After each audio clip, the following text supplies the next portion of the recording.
So I was looking for an investor, actually. Put together a business plan and started pitching to people, talking to many, many, many people. Finally, I found an investor that said, I love your idea. You know, you sell it so well, Gary, and you have a way to really sell an idea. You know what? Do you know what I do? And I said, I have no idea what you do. He's like, I'm a realtor. You should sell real estate. And I said, but I want to work with kids. You know, I don't want to sell real estate. I want to work with kids. That's why I'm talking to you. She's like, no. And she had her checkbook open already. And I said, no to real estate. She started closing her checkbook. And I said, wait, hold on. And she's like, well, I really want you to become a realtor so you can be on my team, do real estate in the morning, afternoon, pick up the kids and do your thing with the kids. It's a great connection. And I said, no again. And then she closed her checkbook. And she said, well, I don't know if we have something to talk about. Welcome to the My SGV podcast. Our mission is to capture and share the stories of the people of the San Gabriel Valley. We believe our diversity is what makes the SGV great. And no matter where you're from in the San Gabriel Valley, you will feel welcome. All right, SGVers, welcome back to another episode of the My SGV podcast. Thank you for tuning in and spending this time with us. If you are new here, we bring you the stories of the people of the San Gabriel Valley. And if you are a returning listener, we do appreciate you spending this time with us. Well, Scott, have you ever said to yourself that, oh, that's too hard to learn, or I don't want to learn that, or, that's for the young people? I remember older people when I was very young having that sort of sentiment towards technology, like, oh, I'm not going to bother with learning that. And a lot of them sort of, you either get left behind or you have to sort of adapt to the times. Oh, yeah. Well, I don't like that attitude particularly, but I am behind the times on a lot of technology. But I don't allow that for my office or, I want the most up-to-date, vibrant technology that's available, even if I don't know how to fully embrace it, but I want it for everyone around me, because that's the only way you are going to grow and progress. It's kind of interesting. 40 years ago, when I started my practice, and I was looking through some of my notes the other day, and it's kind of interesting because at that time, there were no smartphones, there were not even computers. When I started my office in 1984, we were using IBM typewriters, electric typewriters. So just imagine, we didn't even have a word processor. It's just, I think back and it's like, how could you live? How could you even live, How could you find information? You have to go to the library, or you have to look in an encyclopedia, an actual book, But now, of course, technology is just like changing dramatically on a day-to-day basis. I can't keep up with it all, I'll admit it, but I won't allow that to be the case for my office. So you have a very positive view about technology and its definitely ability. One of my key points always is have the most, the state of the art technology in whatever you're doing. Yeah, I consider it a positive. I remember the days of my mom picking up cassette tapes from attorneys to transcribe. Oh, yeah. And she would be with this, foot pedal thing, and it would rewind, sure. and she would type. Well, that's how it was when I started. We would dictate into a machine and then give it to a transcribing service. Yeah. And now the power of tech to change that, almost instantaneously to, text is unbelievable. And even correct it, I mean, a superior version of what you're dictating. Sure. Well, before we get into our guests, I want to remind people, go check out Paris Baguette San Gabriel. They provide the delicious treats and refreshments for our guests every week. There are extra boxes today because we had a few cancellations, so I wonder who's going to go home with that. Yeah. it's tough, right? So now, there'll be a lot of people, fighting over it. Believe me. Go check them out. Paris Baguette, San Gabriel, on Las Tunas. Well, let's introduce today's guest. He is at the heart of innovation within the Southern California real estate market. He's a realtor and entrepreneur whose dedication, charisma, and passion have propelled him to the top. Ranking as a top 5 performing agent at Keller Williams since 2014, he specializes in guiding first-time homebuyers through their journey and beyond. He's also the innovative mind behind the Hommtown app, revolutionizing the real estate experience through technology. Without further ado, let's welcome to the show Gary Watt. Welcome to the show, Gary. Thank you. Thank you for having us. Yeah. So when I think you reached out to us, and when I saw realtor, like immediately I was like, okay, because realtors are the people or profession that reaches out to us the most. So I was like, well, you have to have some sort of something that's interesting, different about you. And I know we're going to get into your app, but one of the things that really struck me was that you had this care for the community, to showcase the community to people. Am I capturing that correctly? Yes, 100%. And I think what we're here today to do is not talk about my real estate career, but how my real estate career led us to this technology and to what we call the ultimate social media app for real estate. It's called Hommtown, and I think that's a really great name for it because I don't believe it's just the house that you're trying to sell, but it's really the home and the place you call home and how we help people discover home. And when you talk about the SGV, I mean, man, what a unique place in the world this is, in all of the world, I would say, with the people, the diversity, the food, the vibrancies, the business, and how do we showcase that? And when I'm looking at where we could live in anywhere in the world, let's say, right? Because I lived a lot of places in the world. Why the SGV? And that's the story we want to tell. But when you look on apps like Redfin and Zillow and Realtor.com, you don't see anything about the community. All you see is a house, bed, bath, square footage, and pictures of the house, and that's it. How do I know this community is great, or who's in this community, or what's in this community, or restaurants, or anything like that? We want to empower realtors to be front and center, to be able to showcase their communities. So this app is really about putting the realtor front and center to connect with the community, like with Scott, with the restaurants, with Paris Baguette, with Bonchon Chicken, with these small local places to promote their community. And that's when you really start to discover what home is about.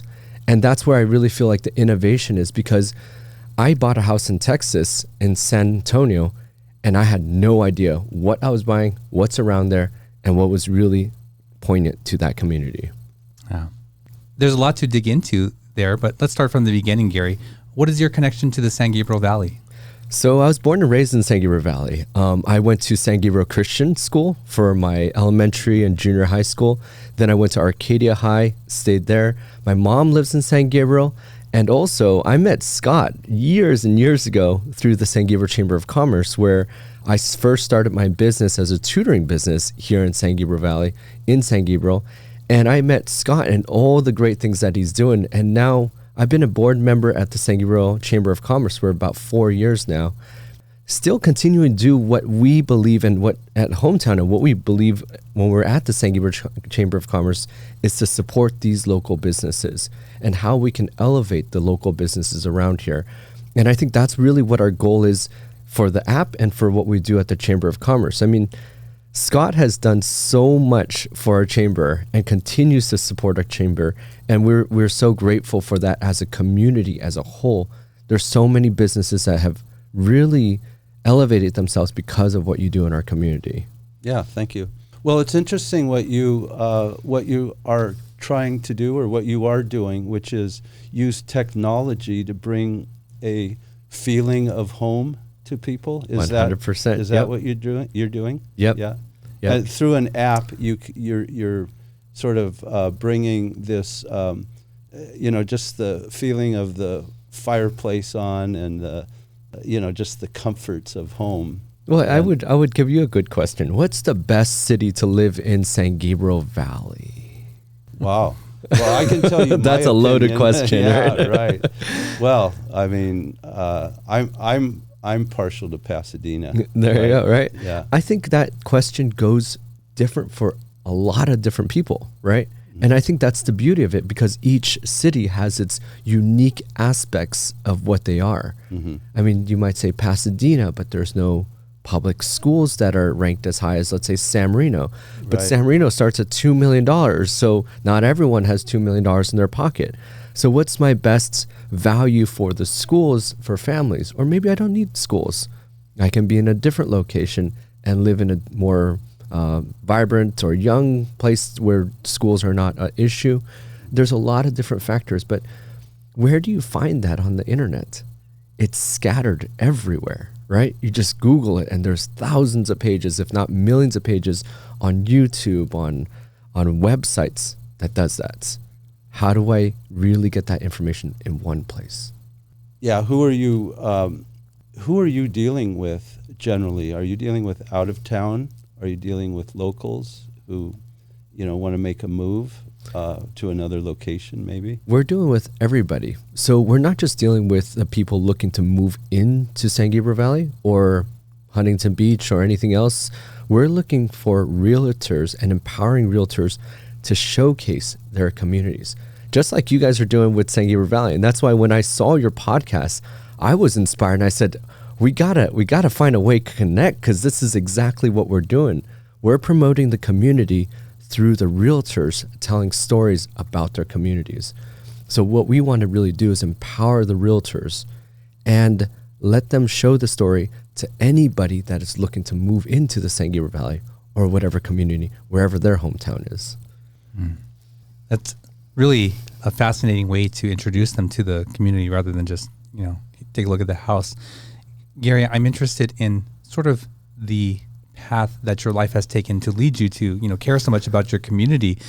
What was life like growing up for you in the San Gabriel Valley? Less traffic, right? I remember when there was less traffic, but I loved living here. I feel like San Gabriel Valley is a very special place. I'm a Asian American. My parents are from Hong Kong. I didn't know that we're the minority in America because we're the majority in the San Gabriel Valley. I felt very confident with who I am, and I felt confident with my community. And I think that's really special here in San Gabriel Valley as you're growing up here, to feel that sense of confidence that led me to go outside of San Gabriel Valley from this, what I would call the SGV bubble, go out and live in different countries. Like I lived in Hong Kong, I lived in Spain. That was for my study abroad. Then I backpacked throughout Europe to see outside of that. Then I lived in I lived in Japan. So I lived in Japan for 4 years as well. And then I came back home. Now, when I was backpacking throughout Europe and traveling throughout the world and, backpacking throughout Southeast Asia, I did have a question on my mind. Where can my home be? Can it be here in Portugal? I loved Portugal. Can I be in Spain? Can I be in Panama? Can I be in Thailand? And you know what? I was drawn back to San Gabriel Valley. And I established myself in San Gabriel Valley because there's that phrase, there's no place like home. And I feel like San Gabriel Valley can be the really great place for families to raise themselves and to have a life here. I'm curious, what did you do for 4 years in Japan? I went as a school teacher. There's the JET program. That was the Japanese exchange program. Yeah. And I was selected to go over there. There's 2,000 applicants. They take about 200 all over Southern California. I was an educator before, and so I had my own school. So my resume was pretty strong in being selected as a candidate. Did that for 1 year, and it was an amazing experience looking at the Japanese school system. The young kids, they served each other through lunch. They cleaned up after themselves. They brushed their teeth. They wiped. There's no janitors because they all cleaned their own classrooms and bathrooms and everything. I did that for a year, and then I got an opportunity to open my own school. There's a English after school program that was there. His name was Gary also. It was the first teacher I interviewed with to get a new job. And he called me back and said, "Hey, it was a great interview, but I just want to let you know you're not getting the job." And I was like, "It's okay. It's my first interview. No problem. Thank you very much for the opportunity." He said, "Wait, don't hang up. Do you want the school?" And I said, do I want the school here? And I said, well, yeah, I would like the school. I mean, but because I had experience running a school here in San Gabriel also at the San Gabriel Mission High School. And so I said, yes, I would love the school. But my mind was going in negotiation modes as any business would. And I said, well, I'm just a poor English teacher. I don't have a lot of money. So don't worry about it. Come over. And he gave me the school for $500 a month, no upfront costs. And there was a book of students, 100 students already. Showed me this profit and loss. It was a great deal. Wow, sounds like it. And what was the school teaching? Was it an English school? Yeah. Okay. So we turned that English school program into an exchange program as well. So every summer we would exchange back to Los Angeles. I'm telling the kids how great Disneyland is. It's their dream to come to the original Disneyland, go surfing. We connected with the San Gabriel Rotary as well. And then I went to San Gabriel Rotary and I said, who here would love to host a Japanese family for 2 weeks? And I started talking about the Japanese culture and what we did and everything and all the stuff that fascinated me. They're like, yes, please sign me up. And I was like, yes, you're doing it for free also. Well, so I got money from the students and I got money and then I got free that's housing here. But it was a great exchange program and cultural exchange as well. Sounds like you fell into something really nice, but I'm sure you would say that, success is not something you just fall into by luck, right? Well, I think success is a series of failures. is trying things over and over and over and over again and finding the path of what actually can be. It's the same with our app. It's not a one shot that we had that first vision and we got there. It takes a lot of iterations, a lot of failures to mold into a path. I'm pretty sure just like your career and what you specialize in law, you probably had very different vision of what you imagined what it could be 40 years ago. Yeah. Oh, of now. course. I mean, yeah. But certainly that concept is one that we've talked about before. That is the importance of failure. Yeah. And how that is a prerequisite to accomplishment. And I love how you said, with technology and innovation, how you're not afraid of it, but not just not afraid of it, but constantly embracing it and seeing it as a tool to move your business ahead. And I think that's really great because a lot of people and a lot of businesses, they're satisfied with where they are and they're happy because they're pretty established already. And they lose that sense of, what can I do next sort of thing. So I admire you for that always. I feel I'm more like the fish that I saw in a hotel in China about 20 years ago in a tank separated by a wall. So it's really two tanks, right? But the fish would try to get over into the other tank. It was sort of some kind of jumping fish. I don't know what it was, but I mean it would jump and fail and jump and fail, finally make it over, and then just turn around and do the same thing to get back to the other tank. So sometimes I feel like that. Well, there's nothing wrong with that because I feel like a lot of times it's just play, right? I mean, like if we're not having fun trying to do the things we're doing, it's like surfing. Why would you put your body through that to catch one wave for that half a second thrill to be able to do something? What are they? Aliens are looking at us. Look at these people. They're just getting on what this is wave that drive that makes you do something? But then it's it's the will to live, I guess, right? I think the drive for me is to discover what this body and this life was meant to do. If I took myself outside of myself and looked within myself like that and looked at myself, I'm constantly curious what this mind, body, soul, heart, background was meant to accomplish here. And I'm constantly pushing the physical realms and the mental and intellectual of this body to squeeze out the most life I can get from this life and this experience. I see this as a fleeting moments in whatever afterlife or what you might say. But if I take myself out of it, everything becomes not so difficult. You only pay with certain ways: your time, energy, effort, money, or the most important one, emotion. That's the one I feel like to protect deep down in your core. If you can protect your own psyche and your emotion, everything is easy. I mean, if you work with law and criminal law sometimes, right? Yeah, not me personally. But your office maybe, yeah, right? Right. I mean, if you do something wrong, you're paying with time. That's it. And when you can accept that, your path is easy. Then you can be at peace. Sorry, is that too deep for No. Is this going off technology? It's too deep for me. But not too deep for the show. But Yeah. So you obviously have done a lot of work to develop this. This is not something that is even taught in schools, right? To seek out this sort of peace within yourself. I'm curious where you started to develop that, but where did your journey go from the school in Japan? When did you come back? I came back when I was 30 years old, and that's about 10 years ago. I just turned 40 this year. Yeah. happy birthday. Thank you. And did you start doing real estate right away? No, I didn't. So when you talk about series of failures to get to your success, I actually came back to reopen my school.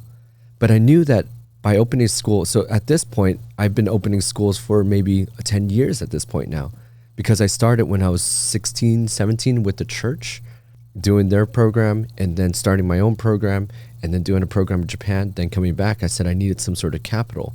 So I was looking for an investor actually.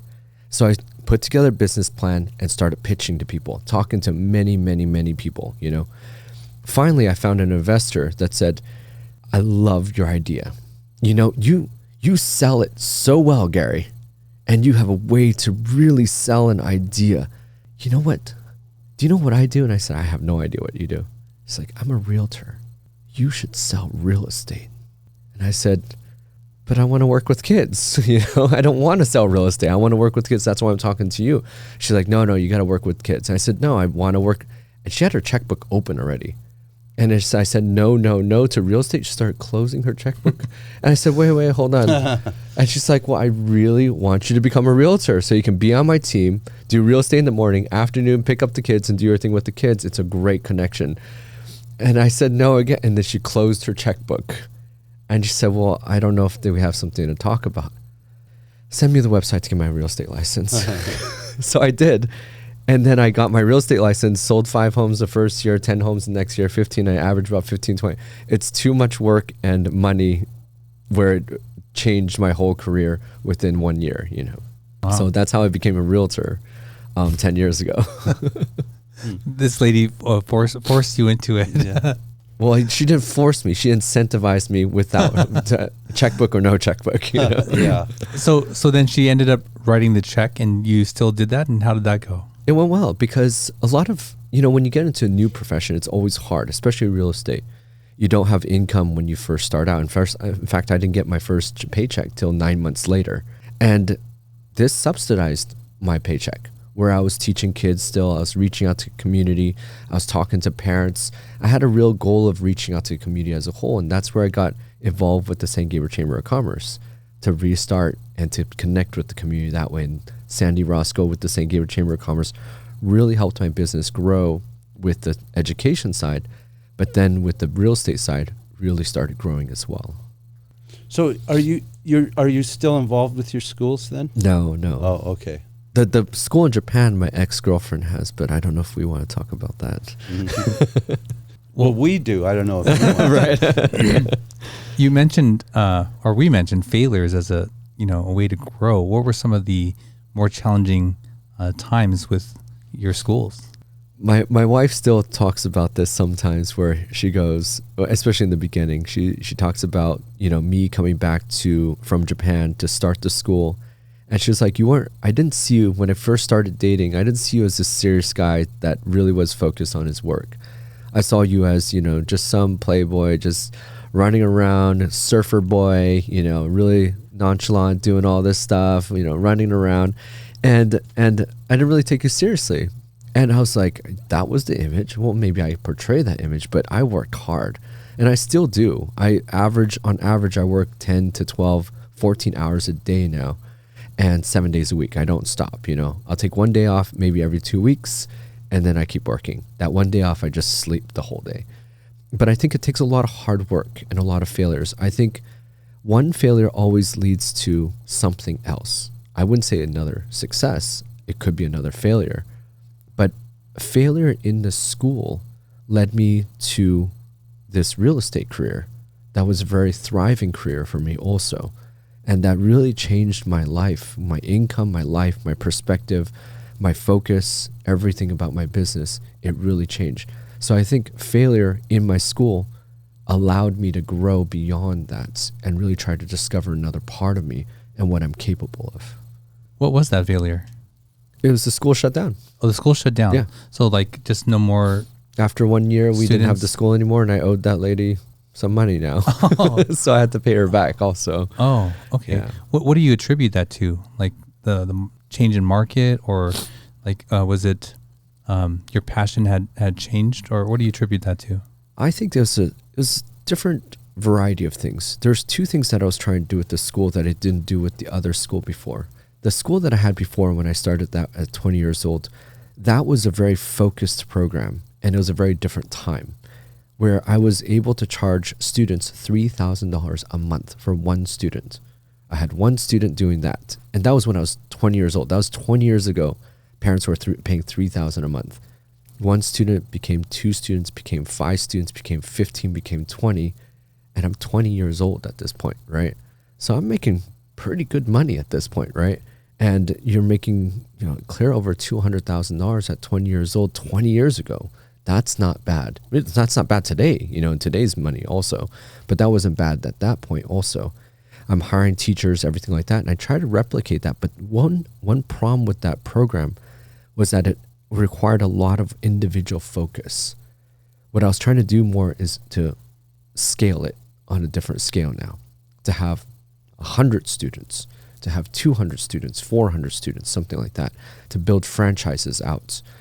And I found out that the way I wanted to do it with mentorship and to really help these young people, not just with school, but their own internal struggles and who they are and identity and everything like that, that was hard to scale in a large scale.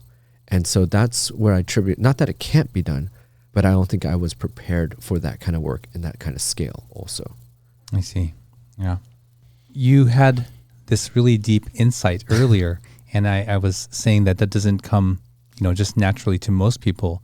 Have you been intentional about that sort of growth in your life? And what does that look like?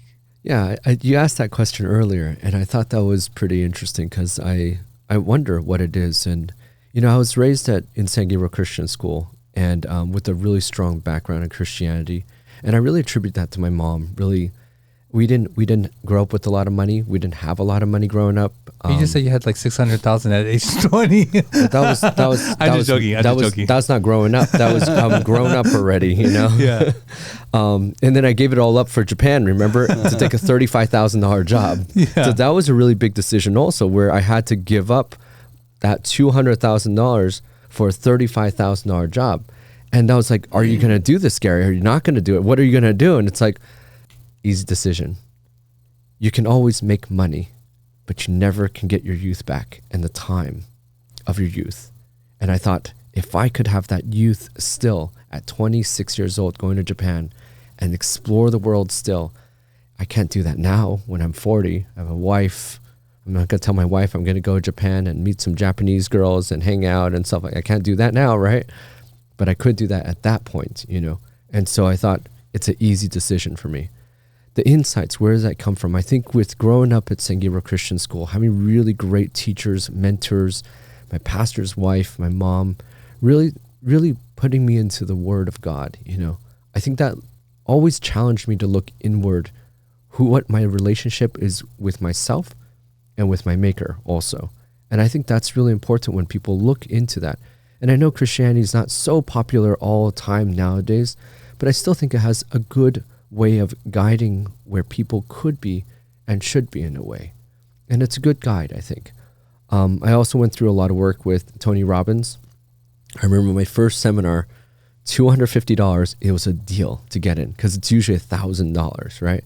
I got it for $250. I even paid for my girlfriend at that time, which now is my wife.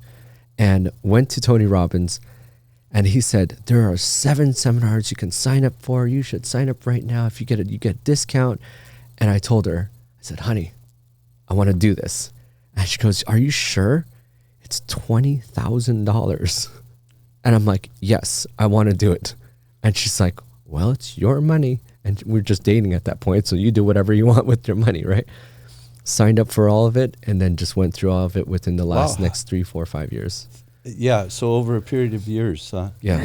Wow. That's a big commitment. I think it's the best commitment that anybody could do for themselves is always to invest in themselves with their education, with their psychology. Yeah, of course. Right. Because every business, they say it's 80% psychology, 20% mechanics. How to run the business, that's done over and over again. But who you are to run that business, that's the hardest part.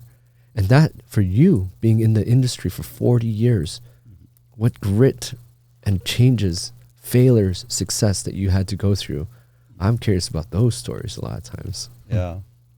Well, Gary, we ask each guest to bring an item of significance with them. You cheated and you brought more, but that's okay. I was going to bring 5, but he said 1, you know. So why don't we start with one of them? Okay. The first one I have is the book that we wrote, Scott. This is Hommtown. And it is a book written by Robert, my business partner, and I. We wrote this entire book, I could say by ourselves or not by ourselves.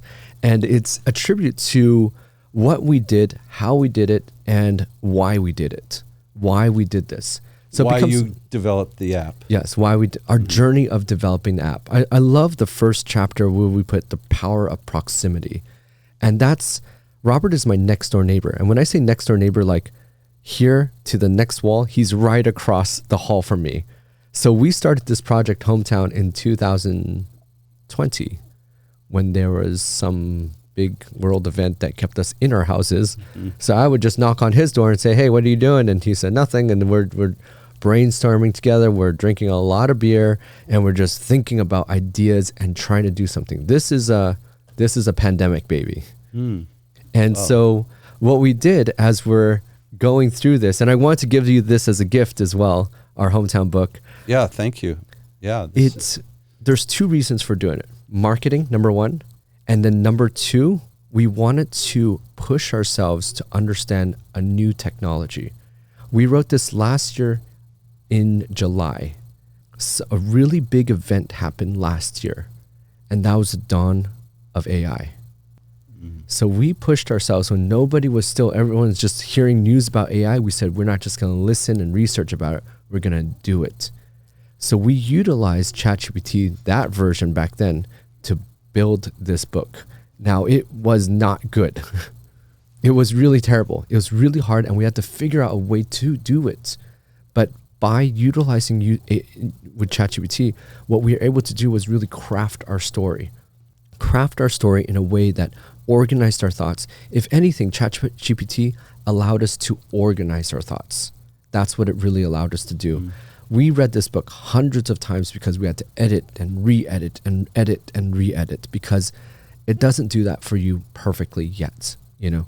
But what it did do was allow us to tell our story in a very interesting way, to be able to put it on paper and to organize it. Now the design, that was a whole nother thing. That's the genius of Robert. You know, his way of looking at things and the way of constructing things, when you look at our app, it's beautiful. And that's what we want to do, is make a user-friendly interface to be able to showcase what home could be. I want to show you something here if you hand me the book back. I love even like little items like this where, you know, the color is very much our brand. But style is important. Oh yeah, that's you see how like it has like these little colors right here. We wanted to do that so it like gives chapters and differentiations of chapters. Yeah, he's showing how the book is divided into colors. You can see by looking, you know, at the I don't know what you would call it really. The side of the book, right? Yeah. I really believe that with these different colors as well, it builds what Hommtown is the diversity and the differences that puts together in one book, and how we together as a community can come together to showcase our hometown. It's got a good style, this book. I'm a big believer in style. Nice. You know, I mean, I like substance, but style is often an important contributor to it. You know, I like Apple, I like Tesla, you know, I like these style-based new technologies and products. But your book has style, I have to say. You have to attribute that to Robert, because I Yeah. don't have a lot of style. Oh, you don't? No. Well, at least the graphic design part, that's very much like he has an eye for that. And that's what is amazing about working with Robert. It's not just the design part, because he went to Art Center. Oh, well, that explains it. Yeah. Okay. And Art Center, I discovered something. And Art Center is in Pasadena, California. right. A really big part. They're the biggest transportation school in Yeah. the world, I would say. Yeah. All And- the car designers come Yep. from Art Center. But also what I found that was very unique about Art Center students, another plug for a SGV thing, is that Art Center, I thought Art Center was this fine arts school where they just paint, you know, and I said, it's kind of wussy kind of, you know, profession to be painters and have an art center for that, right? But what I discovered is that he was one of the first graduates of their business program, their business minor. And they had to combine art with a business aspect and to make something happen and to understand the whole thing. So when I talk to him about business, what I discover is he sometimes knows more about business than I do, like putting together a budget line items, everything like that.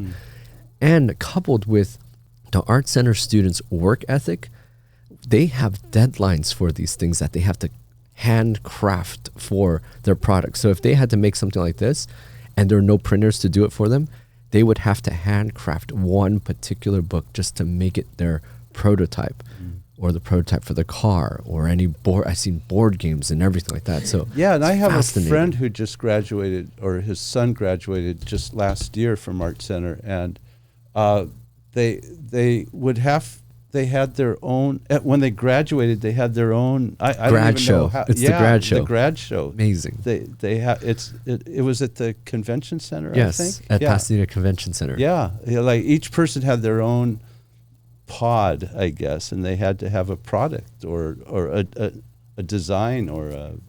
Yep. Oh yeah, very. It's a really impressive. great showcase. Yeah. But it's the Art Center School of Design, Yes. so it's built right into the name. You know, design. Yep. Yeah. Second item. Yes. Now I know Scott loves technology, so this is a tech piece that I wanted to bring you today, and that I've been showing off to all the realtors as well. This is a personal drone. Now drones a lot of times are pretty complicated. You have to hook up the eye goggles, the controller, and then the drone. All three have to go together in order for you to fly it, right? We've been using this hover, and I'm not affiliated with them at all, but we can put the link in there if you want to. With the hover, what it does is it folds, first of all, so you can put it in your pocket easily, right? And then what you could do is unfold it. And what it allows you to do is it allows you to have your own personal videographer. Do you want me to demonstrate Yes, this right yeah, now? yeah. Oh, man. So podcasters, if you're watching this is a little foldable hover. It's called Hover, Hover. And what we're doing is we're going to be turning it on right now. And actually in this small, 20 by 20 space, we're going to fly this. Not this, even that big. Right? 14 by 11. 14 by 11 space, we're going to fly this drone. What I love about this is that it has a follow mode right here that we're going to do. And I'm going to demonstrate without my earphones or anything like that. But I'm going to press this button and it's going to fly and just hover above me. Watch this. So I have to hold it up to my face and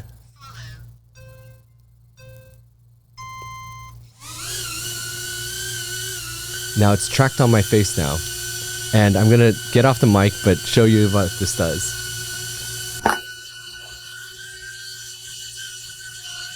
So now it will just follow me when it comes throughout the room. And then it will kind of just follow where I am. So I could be doing my films and just look around. And then I can come back. And then it'll go back to me also. I could be doing this riding a bike. I can be Yeah. snowboarding and it'll just follow me around. You could be climbing a mountain. I could be Yeah. climbing a mountain, let it go out and fly around and then go. Wow. Now when I need This is like the absolute latest technology, right? It really is. How long have you had that? For 1 month, 2 months. And what are you using it for? I'm using this because it's interesting. And this is kind of the tools we wanted to give to realtors, to the community as well, is we're using it for our social media. If we are the ultimate social media app pushing technology, we need to be on the edge of technology also. Empowering agents. Again, our whole goal is to put agents front and center and to empower them in their communities. That is our vision, our mission, right? What we use with this is that we have the realtors get this and they can do a whole tour of the house using this and with the drone flying with them throughout the whole entire house. How's the quality? The quality is amazing. I saw on social media, you and Robert had a really dilapidated house, and Amy was almost like falling down, and I was watching it, and I think I saw shots in there. I was like, that's a drone, but it's inside this house. Like, who's piloting this thing? I was having those questions, and now I know how you did it. But actually, that's a different drone too. Oh, is it really? Yeah. Okay. So that's a drone. We call it FPV, first person view, where you put on goggles, and they have a camera on that drone, so you're like in the drone, flying the drone. Wow. Oh. And you see it through the goggles, like it just whirls around you. You control it with this wireless joystick, and you turn left and right, and then you fly in and everything. Robert does this while I'm surfing, and he'll just fly the drone over, and while I'm surfing, catch videos of us surfing and things like that to showcase lifestyle in Huntington Beach also. But that was a different kind of drone. This one's more personal drone. What's the range of this one? This one, what's interesting about the range is that there's range where it follows you only. So this is only a personal drone. Okay. Can you set the distance? You can. So there's like a short distance, there's a further distance to follow. And also what's interesting is it can go up 23 feet in the air and give you a bird's eye view. It can go 10 feet up and out and give you like, we do selfies a lot now. So we can do a selfie outside later, and we can just have it fly up and where it just flies on its own. I have a whole demonstration for you just for fun. Because I know you like it to? Is it to an iPhone or? So it does connect to an iPhone to download, but that's what I love about this, because most drones, you have to connect it to some software to connect to this, to connect to that. This software is all built in. I turn it on, I can use it in 10 seconds. Most drones, you need at least a minute or so to set up the goggles, the thing, and make sure all the batteries are on. And okay, this lasts 11 minutes, but that's 11-minute flight time, which means like just that thing right there was maybe 15 seconds. Oh, 11 minutes. Yeah. Oh, it's enough time though for the use case of what it's built to do. Yeah. Yeah. Yeah, that's really impressive. And so you must be picking up sound on a separate device then, right?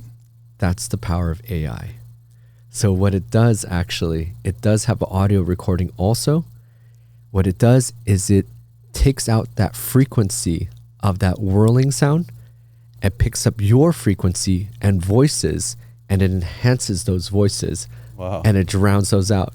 So a lot of times when you have microphones, you know about microphones, audios, things like that, right? What this does is if we had a drone here and it's closer to me and you said something, it actually picks up it amplifies the voice and the volume for both of them. So it sounds the same, like as if you're right here sitting right next to the drone. AI, I think, has transformed what we could and how we think of things, and I think it's a platform where we can really showcase and let our creativity expand even more. Wow. Well, Gary, there was a reel on Instagram where you said something like, and forgive me that I don't have this exactly right, something to the effect of that you didn't believe that AI was going to replace jobs, but that people who knew how to use it were, going to be in a better spot, something like that. I want to get into that. You clearly have a feel for technology, but let's take a quick break and we'll be right back. Sometimes, even the best of us can slip up. That's why the law offices of Scott Wormuth are here to pick you back up again. And while they strive to get you the biggest compensation possible, oh my gosh! Their main concern is your health and recovery. They work closely with doctors and insurance companies to make sure you get the proper medical treatment. Initial consultations are free, so give them a call. At the law offices of Scott Warmoth, we're with you all the way.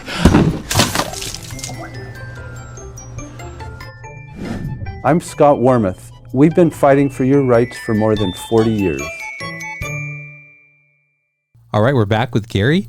Gary, before the break, you were showing us this really new and advanced drone, and that was really cool to see. If you're only listening on the podcast, check out the YouTube video so you can see it flying in here in this very small space. Before we get into more of the tech and specifically the Hommtown app, I'd like to ask questions from this deck of cards when we come back from the break, just to get to know you and us a little bit better. So you can choose to answer it or not. Here it is. What was the best hotel you've ever stayed in and why? Shangri-La in Indonesia. Oh, okay. That was when I was studying abroad in Hong Kong, and I never knew of such a serene place that I could be in. You know, Indonesia has two parts that you can go to, and it was on the other more resorty part, and it was probably one of the coolest hotels that I've been to. But if I said not hotel, one of my favorite places is in Portugal, not Lisboa, but in Sagres, south of Spain or south of Portugal, where they have it was a bunch of friends from Spain. We were studying there, and it was just wild. Like, it was just a great time with friends there. So awesome. All right, Scott. I don't have an answer yet. Okay. Okay, I'll go. But what's the question again? What is the best hotel you've ever stayed in and why? Okay. Okay. So mine was the Intercontinental at Bora Bora. And because I love the ocean, I love the water, and for the simple fact that you could just, wake up and dive off your porch there, and you're in this beautiful, clear, warm water. You can go in the water at night, although that's a little bit terrifying because, I don't know what's going to touch me. Yeah.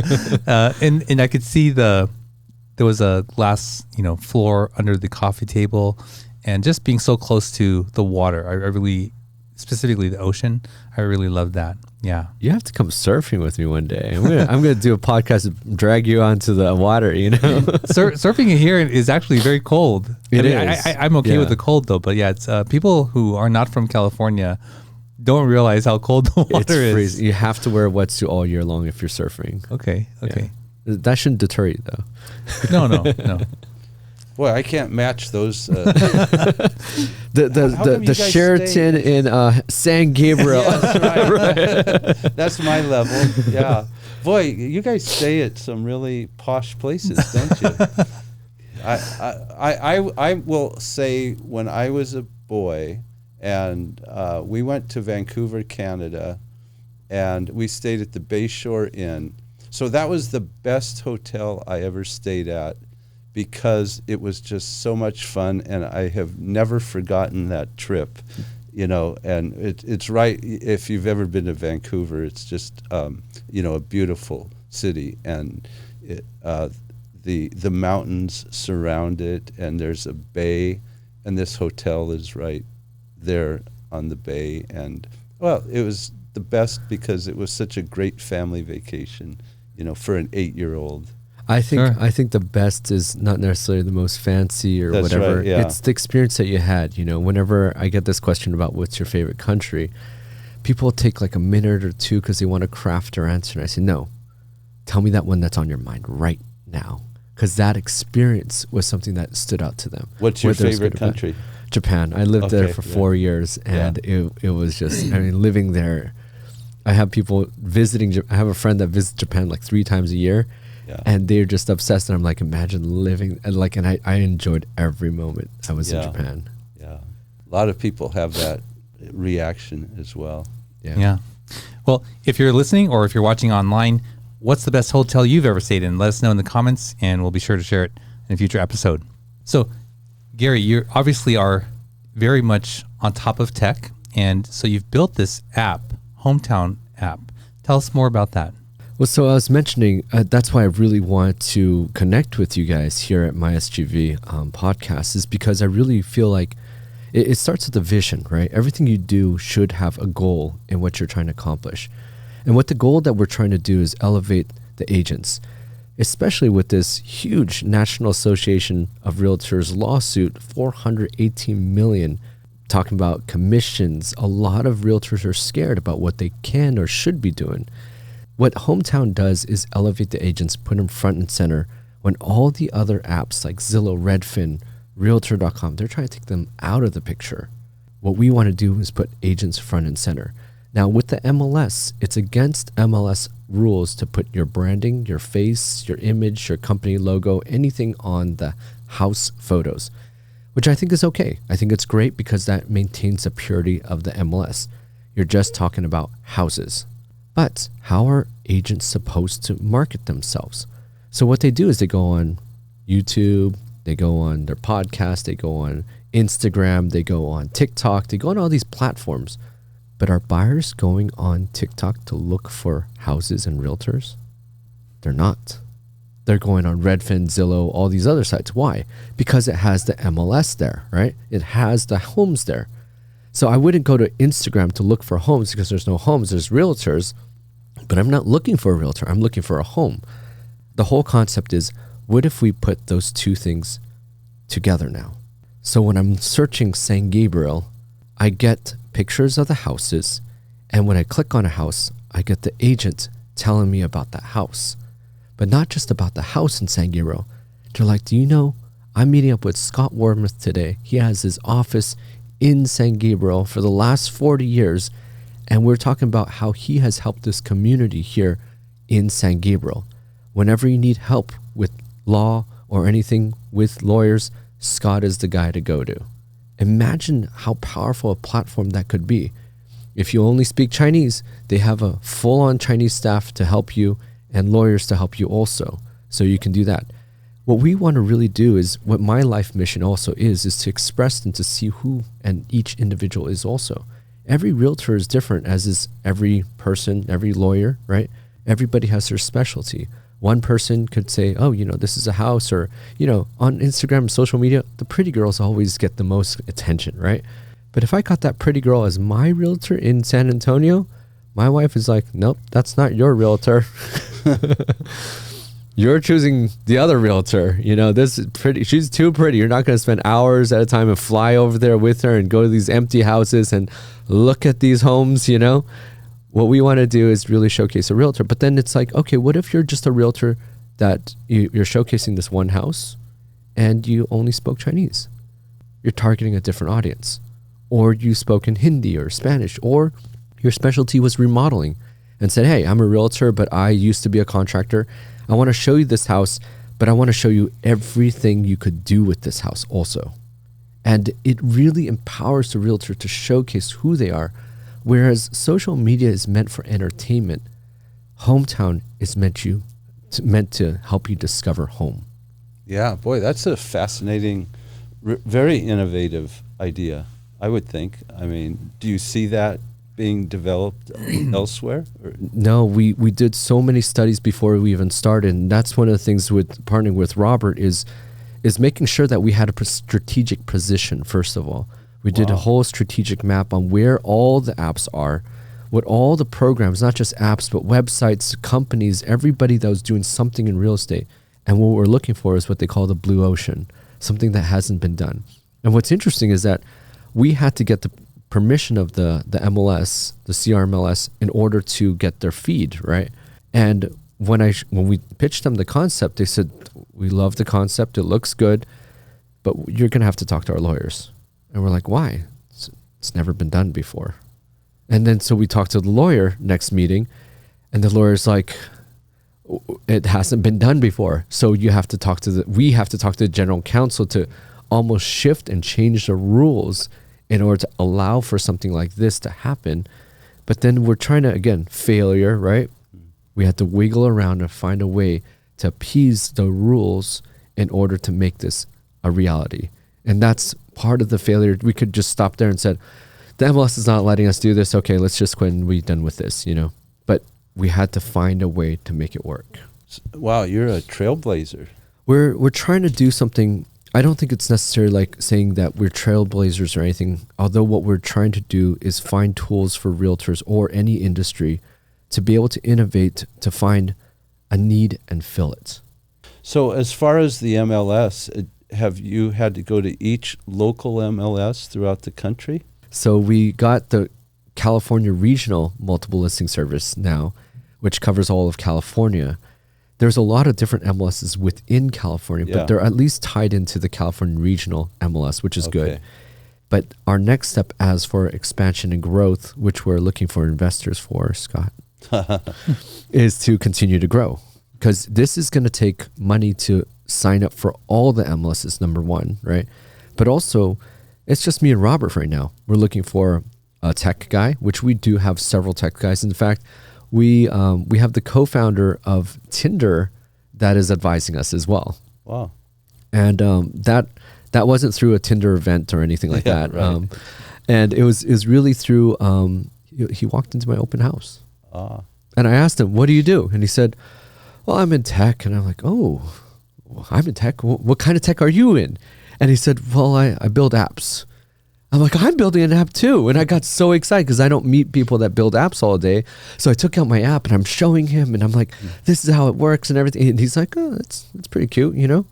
And I'm like, can we meet and talk? And I would love to pick your brain about, apps, because I don't meet a lot of people that developed apps. So we're looking for someone. And we got together and we were talking. I'm like, he wouldn't tell me which app he built. And then finally, after 3 drinks, I'm like, so what? Anything that I know? He's like, oh, have you heard of Tinder? I'm like, oh, yes, I've heard of Tinder, of course. And he was like, he started being one of the founding members or founding people at Tinder and just loved our project. This has been about 1.5 years that he's been advising us through. We have the engineer at Snapchat that's helping us as well. We have a team in China, but we want someone really on our team to do that. And engineers are expensive. About $150 minimum each to hire an engineer. We need about 3 of them. That's what, $450,000 a year for 1 year. So $1 million raise we're looking for to be able to have about 18 months of runway, basically. Well, I hope you're able to find those people. I'm looking at one, finding. Looking, yeah. Right. Is there someone behind me? No, there's no one behind you, Scott. Okay. So is the Hommtown platform somewhere where a realtor can find it, download it, and figure out how to use it for themselves? Yes, it's spelled HOMMTOWN. And you can sit live on the App Store right now on the Apple, iOS, soon to come to Android. Awesome. And are there tools on there to sort of guide them through the process on how to use it? So one of I love how you bring up tools, because that was a really big thing. We talked about the social media aspect of it, right? Where it's the ultimate social media app for real estate. But as I'm building this app, I'm also thinking to myself, hey, if I'm going to build something, I want it to do what I want to do and everything that I want to do. I have one shot at this. I'm not going to try to do other things anymore in that way. I have one shot to build this one app, right? So I said, what is one of the biggest pain points that I have? And it's actually scheduling homes. I don't know if you noticed, but I don't know if you know, but when I work with clients, buyers, when they schedule homes, it takes a while. And it's always this situation. It always happens like this. I'm with my wife eating dinner, 7:00 at night. We just opened up the second bottle of wine. We're relaxing. It's nice dinner. We're at a nice restaurant. And I get this text from the client. Hey, Gary, there's these 4 homes that I want to see tomorrow morning at 9:00. Can we take a look at that? And I start sweating at that moment because I know it takes about 30 minutes to 45 minutes to set up these showings. And I have to have my computer, which I don't have at the restaurant. So I have to do this, right? So I'm calling my assistant. They're off at 7, 8, 9:00 sometimes, right? So it's it's done. So I have to really go back and see if this works. I have to open up maps so the routing is right. I have to open up schedule to put them at 2:00 to 2:30, 2:30 to 3:00, 3:00 to 3:30. And then I have to go to the MLS and open that on another tab, go to the MLS login, which takes 6 steps to do, find that one particular address, scroll all the way to the bottom to find the agent information in which I can call and text or whatever showing instructions I have to get that on the calendar. Then I text and call and everything. And if they respond, then I can confirm it. If they don't, I have to wait. So this process takes an hour. With our app, what we're trying to do is address these pain points. And with our app, it literally takes 2 minutes to do now. Wow. Is that artificial intelligence? Or? No, it's just our intelligence to think about a better system to do it. So you just put in the address, you just add it to your schedule, and all the interfaces. And that's the beauty of working with Robert also. I tell him, this is what I want. I want a map, I want to schedule, and I want to order. And I want to be able to put up those things all there and then stick it in there. And then I want that. And I want to be able to see it like that. And he gets to work designing. Go through 5 iterations, and it's still not perfect. We just redid the iteration. After building that, we're redoing it to refine and fine tune that also. And then to have a beautiful interface that makes it easy and intuitive to use. Wow. That sounds amazing. Congratulations on that. Yeah. Well, in the interest of time, Gary, we're going to move on to the final segment of the show. But thank you for sharing all about Hommtown. We'll talk about how people can find that later on, but we're going to get to learn more about what you like in the San Gabriel Valley.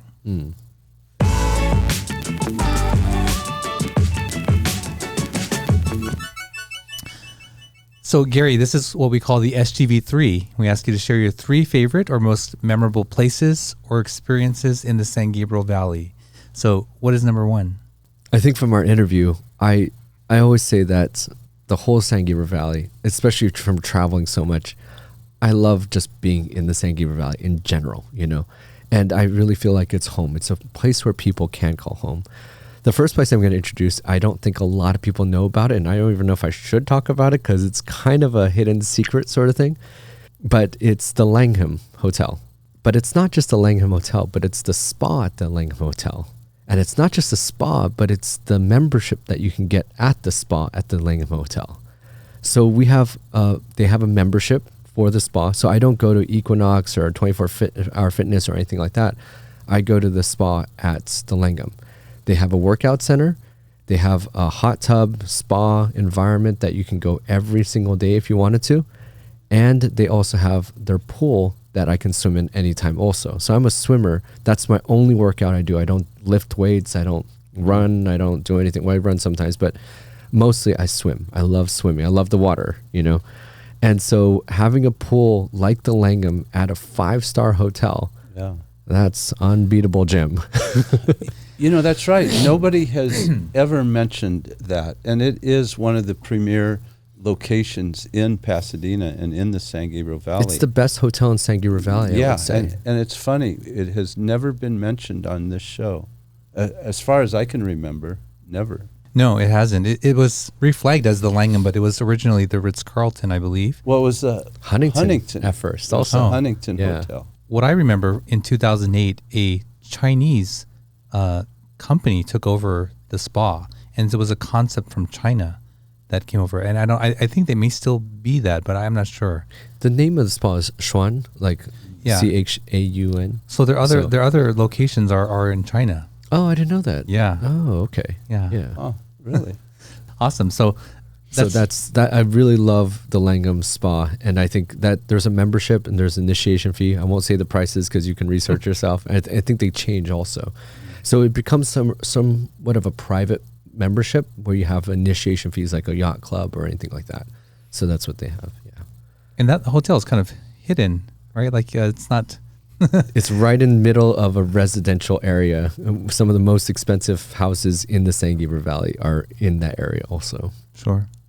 And what would be a second place? So the second place that I would really love is my favorite Japanese restaurant in Arcadia. I grew up in Arcadia, so I really love the city of Arcadia also. And it is probably one of the more authentic Japanese places that I've ever been to. So Kisen Sushi is one of my favorite sushi places. Is that here. where you went recently? It is. I think so. Yes. Yeah. I saw your post about that. Oh, also. yes. One of my favorite restaurants. Yeah. It specializes in edamame style sushi. But yeah, it's beautiful in there. Mm-hmm. Beautiful. Simple, clean, and very, like you said, Edo style, because it's that, very, like almost like a Kyoto style sushi. Mm-hmm. Yeah. Yeah.